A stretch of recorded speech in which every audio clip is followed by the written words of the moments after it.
And this is what happens when even the best products are used incorrectly. You see my dry, flaky skin being accentuated there, even around the nose. I mean, it doesn't look terrible. Well, it does look terrible, but I'm going to share with you how we can avoid this. Using the new Makeup Forever HD Skin Matte Velvet Powder Foundation, a very good product, but if applied incorrectly, I've been seeing a lot of videos of people taking the applicator and just swiping the powder on in dragging motions. And I'm not here to bash anybody, but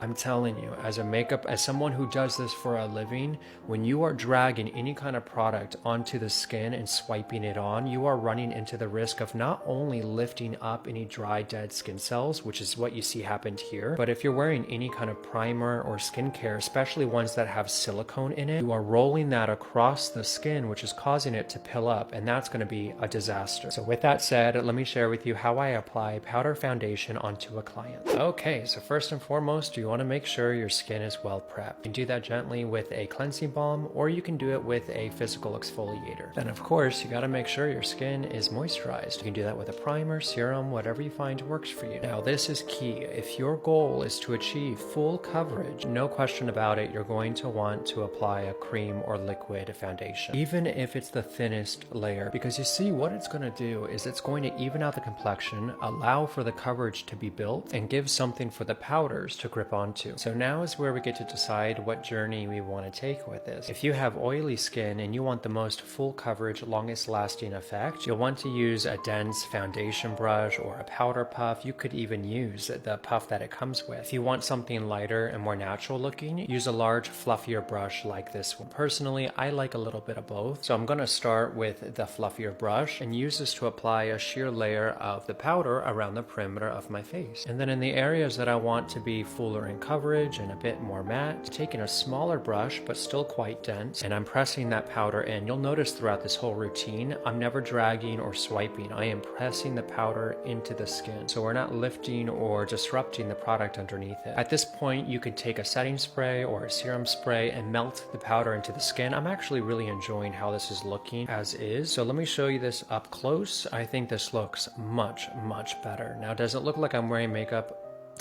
Of course, because I am, but we got to be realistic here. It doesn't feel dry or heavy. My skin looks nice, and I hope I've been able to show you how to take a really good quality product and make it work for you so it complements your skin rather than compete with it, if that makes sense. I don't know. I hope this helps. Bye.